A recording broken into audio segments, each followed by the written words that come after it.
Assalamualaikum warahmatullahi wabarakatuh. Perkenalkan, saya Fiska Viola Nadila dengan NPM 221506101 dari kelas PSTIC. Nah, pada video kali ini saya akan menjelaskan tentang topologi jaringan yang merupakan tugas dari mata kuliah jaringan komputer. Untuk yang pertama, pengertian dari topologi jaringan. Topologi jaringan komputer adalah metode atau cara yang digunakan agar bisa menghubungkan satu komputer dengan komputer lainnya. Struktur atau jaringan yang digunakan untuk menghubungkan satu komputer dan komputer lainnya bisa dengan menggunakan kabel ataupun nirkabel atau tanpa kabel. Nah, topologi jaringan komputer ini memiliki fungsi untuk mengetahui bagaimana masing-masing komputer atau host dalam jaringan komputer dapat saling berkomunikasi satu sama lain. Kemudian ada jenis-jenis topologi jaringan. Nah, untuk jenisnya ada dua, yaitu topologi fisik dan juga topologi logik. Untuk yang pertama, topologi fisik adalah topologi yang menjelaskan tentang bagaimana perangkat jaringan terhubung secara fisik atau bagaimana perangkat sebenarnya terhubung satu sama lain, misalnya kabel, konektivitas nirkabel, dan lainnya. Topologi fisik menunjukkan struktur bagaimana perangkat terhubung secara fisik di dalam jaringan. Kemudian yang kedua ada topologi logik. Topologi jaringan logik ini cenderung lebih abstrak dan strategis, yang mengacu pada pemahaman konseptual tentang bagaimana jaringan diatur dan bagaimana data bergerak melaluinya. Terdapat beberapa jenis topologi logik, yaitu topologi bus, ring, mesh, star, tree, dan hybrid. Nah, untuk jenis-jenisnya akan saya jelaskan. Yang pertama di sini ada jenis topologi bus. Dalam topologi bus ini, semua perangkat terhubung ke kabel tunggal yang disebut dengan bus atau bus. Nah, data dikirim melalui kabel dan diterima oleh semua perangkat, tetapi hanya perangkat yang dituju yang mengambil data tersebut. Kemudian, jika salah satu kabel rusak di salah satu titiknya, semua komunikasi di dalam jaringannya dapat terganggu.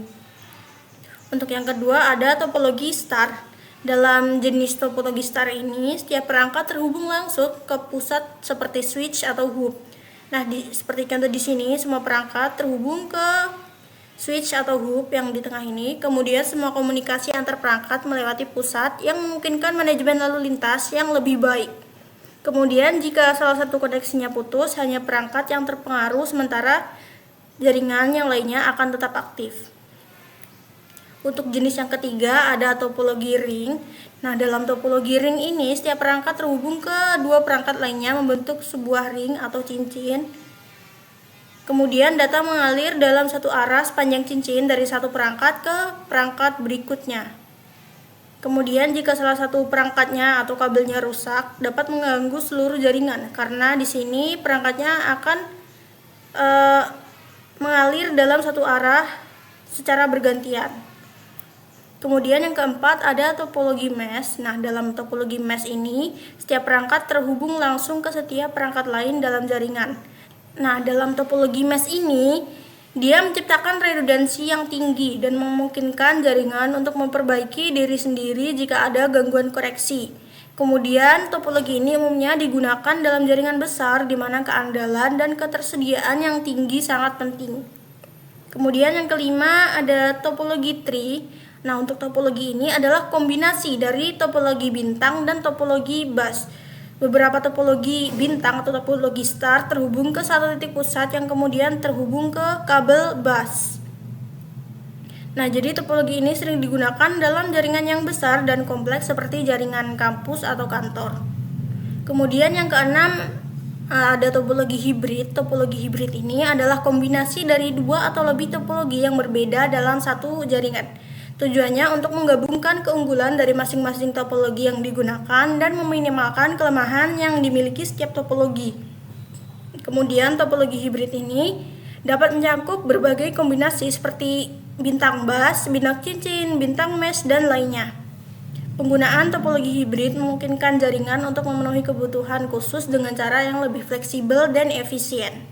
Kemudian contohnya yaitu termasuk penggunaan topologi bintang di dalam jaringan lokal atau LAN di setiap lokasi kantor cabang dengan koneksi antar lokasi menggunakan topologi mesh untuk ketersediaan dan redundansi yang tinggi.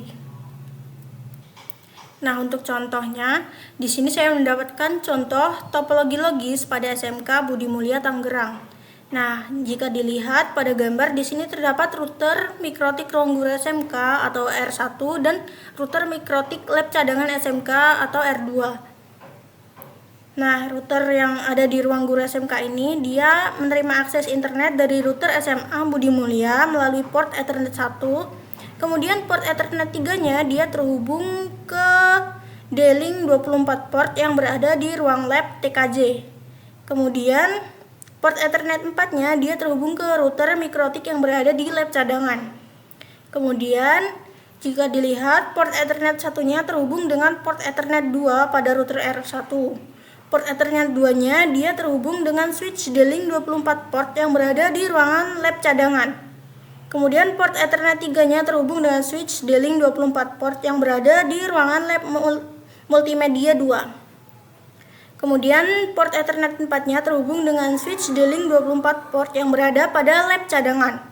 Kemudian port Ethernet 5-nya terhubung dengan switch D-Link 24 port yang berada pada lab multimedia 1.